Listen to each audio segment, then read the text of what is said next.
kita tengah diserang secara akidah, dan kita juga tengah diserang secara budaya. Ada kelompok-kelompok yang namanya kapitalis, ada yang namanya kelompok-kelompok sekularis. Orang-orang sekuler tengah memaksakan memasukkan nilai-nilai yang tidak islami ke dalam televisi. Mereka memaksakan nilai-nilai yang merusak moral ke dalam televisi. Contoh, pola berpakaian. Mereka ingin menjadikan sesuatu yang enggak biasa menjadi biasa. Dulu di televisi yang namanya you can see, tahu you can see Pak? Itu pakaian tangan buntung. Dulu tabu, enggak boleh di televisi. Tapi mereka paksakan supaya umat Islam terbiasa dengan wanita pakaian buntung. Setelah terbiasa, ditingkatkan lagi menjadi pakaian setali. Wanita pakai baju cuma tali satu doang, ya. Tadinya nggak biasa, tapi mereka jejali terus sampai umat Islam menjadi terbiasa dengan wanita pakaian tali satu. Setelah terbiasa dengan tali satu, mereka tingkatkan lagi. Wanita cuma pakai kemben doang. Tahu kemben? Nggak ada talinya, dadanya nampak kemana-mana. Ini tidak biasa, tapi mereka paksakan terus mereka jejali ke dalam televisi. Akhirnya umat Islam menjadi terbiasa. Setelah biasa dengan pakaian tali satu, terbiasa dengan kemben, ditingkatkan lagi. Pusar sekarang dipertontonkan. Wanita-wanita di televisi mempertontonkan perut yang mana tadi tidak biasa, akhirnya sekarang menjadi biasa. Mereka mencoba memasukkan nilai-nilai yang tidak islami. Begitu juga gerakan-gerakan pornografi, porno aksi, mereka paksakan dijejali terus dalam televisi agar masyarakat Muslim Indonesia menjadi masyarakat yang permisif, menjadi masyarakat yang bisa menerima apa saja termasuk perbuatan-perbuatan haram. Waspada, ini yang tengah mereka lakukan kepada kita. Oleh karena itu Bu, Pak, saya ingatkan, minimal kita harus berbuat. Cara berbuatnya bagaimana Pak? Bagaimana Bu? Kalau lihat televisi ya Bu, ada yang goyang-goyang maksiat, ganti channel, pindah channel, nggih Bu nggih? Kalau pindah channel masih goyang-goyang maksiat juga, pindah lagi channel yang lain. Kalau masih goyang lagi, pindah lagi, terus pindah.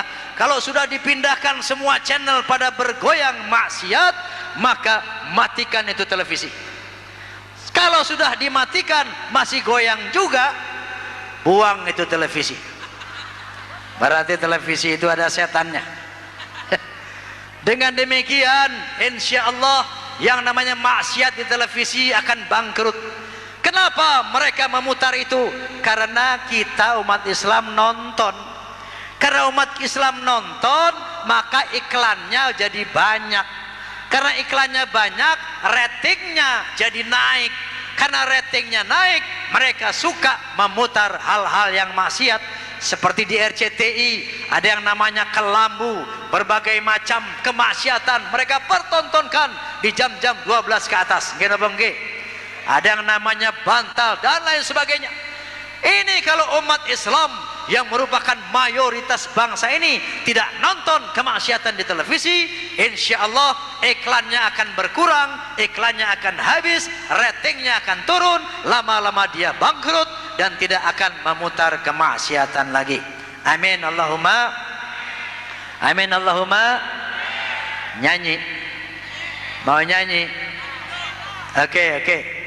Saya mau nyanyi, tapi sebelum menyanyi saya mau minta duit.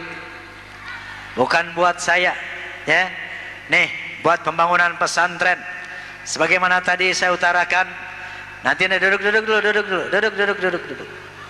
Saya udah katakan tadi, yang namanya pesantren, madrasah, masjid itu benteng akidah kita, benteng moral, benteng iman, benteng akhlak dari serbuan pengaruh negatif era globalisasi lewat televisi.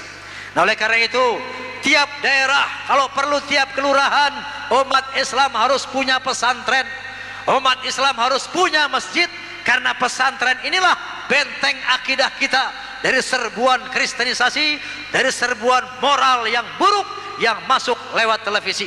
Nah, oleh karena itu kita harus bangun ini sama-sama.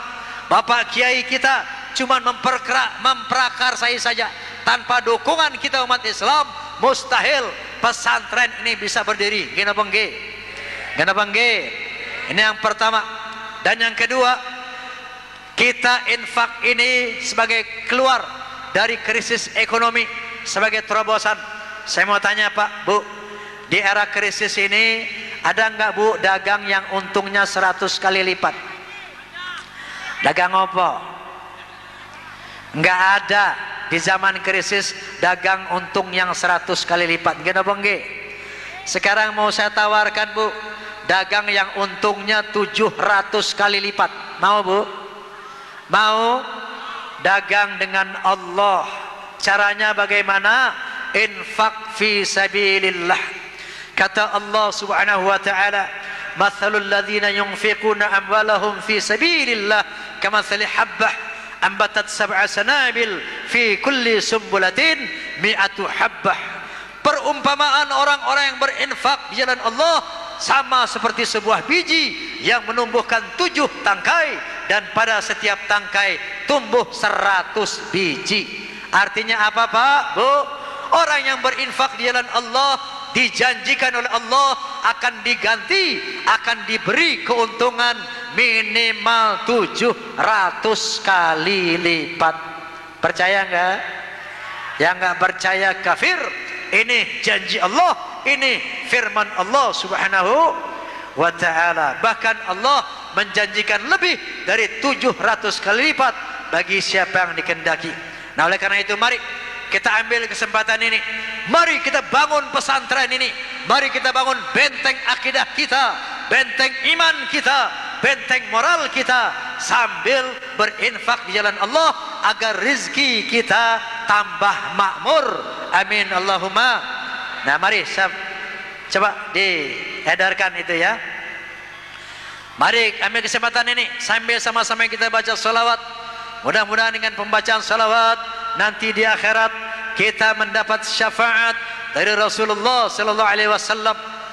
Allahumma salli wa sallim wa barik alaihi. Salatullah salamullah ala taha Rasulillah. Salatullah salamullah ala Yasin Habibillah. Monggo sedaya. Baik, memenuhi janji saya tadi, saya akan menyanyikan sebuah lagu ya. Tapi saya minta semuanya ikut menyanyi. Setuju?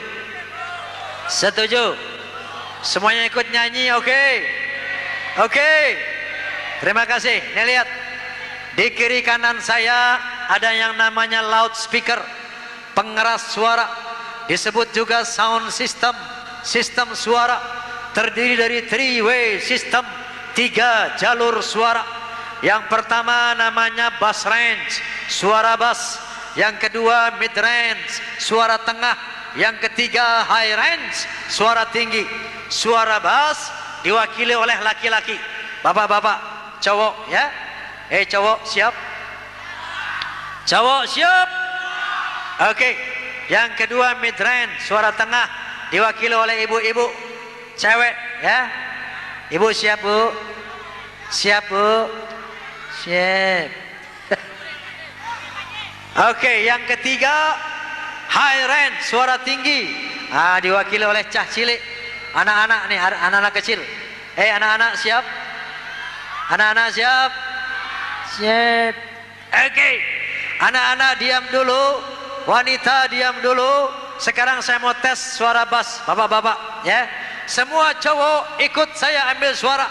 Yang nggak bunyi saya doain biar nggak bisa bangun. Yuk, makanya semua bunyi ya. Yang laki-laki ambil suara sama-sama saya.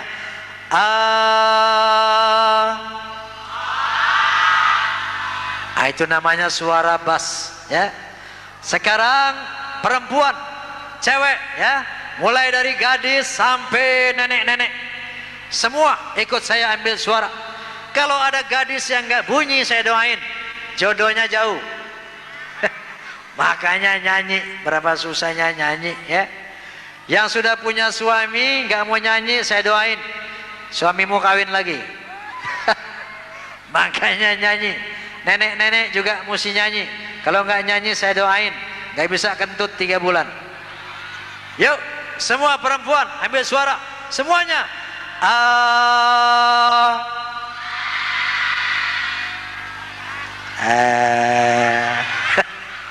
Memang perempuan di mana-mana begitu, Pak.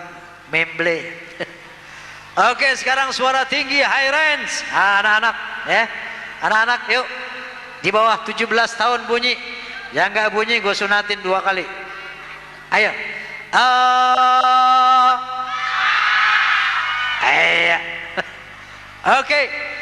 Bass range, mid range, high range. Suara bass, suara tengah, suara tinggi. Bapak-bapak, ibu-ibu, anak-anak, semuanya ambil suara sama-sama. Semuanya.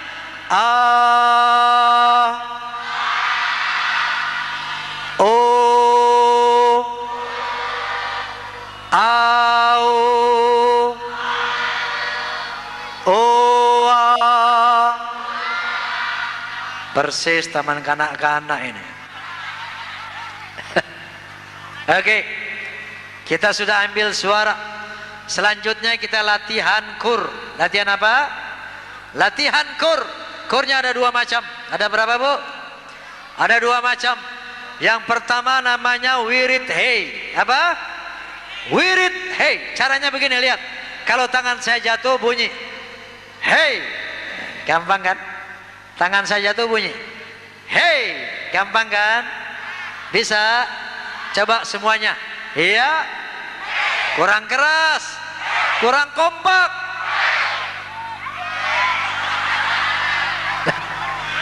Tangan saya jatuh bunyi hey. Oke. Yang kedua, kur yang kedua namanya wirid huha. Apa? Wirid huha. Caranya begini. Jumlahnya sama dengan rukun Islam 5, sama dengan Pancasila 5. Caranya lihat. Dibuka dengan hu, ditutup dengan hu, diselingi dengan ha. Ya. Depannya hu, buntute hu, selingane ha. Lihat 5 kali. Hu, ha, hu, ha, hu. Oh, 5 kali saja. Jangan lebih. Hu, ha, hu, ha, hu. Faham? 5 kali, jangan lebih. Buntutnya hu juga ya. Hu, ha, hu, ha, hu. Oke? Bisa? Iya, semuanya coba. Iya. Oke. Sudah siap semuanya? Sudah siap? Oke, kita menyanyi. Kalau mau melacur mana? Siap, siap. Oke, last test. Tes terakhir. Kita latihan kur lagi, ya. Tes terakhir, latihan kur lagi. Kur yang pertama wirid hey. Kalau tangan saya jatuh bunyi hey. Coba lagi. Yang kedua hu, ha, hu, ha, hu. Iya. Oke. Kita menyanyi. Sudah siap? Sudah siap? Kita menyanyi. Kalau mau melacur harus pakai uang. Kalau mau berjudi harus pakai uang. Iya. Mau mabuk-mabukan harus pakai uang. Mau haram-haraman harus pakai uang. Ternyata jalan ke neraka mahal harganya. Walaupun mahal anehnya banyak yang suka. Betul? Betul? Banyak yang masih mabuk-mabukan. Banyak yang masih main judi. Hei, coba lihat betapa cintanya Allah sama manusia. Sampai-sampai yang namanya neraka ditarif dengan harga mahal. Sebaliknya yang namanya surga tempat kenikmatan yang tiada taranya, ditarif dengan harga murah, bahkan gratis. Percaya enggak surga gratis? Kita lihat jalan-jalan menuju surga. Melaksanakan zakat hanya bagi yang mampu, melaksanakan haji hanya bagi yang mampu.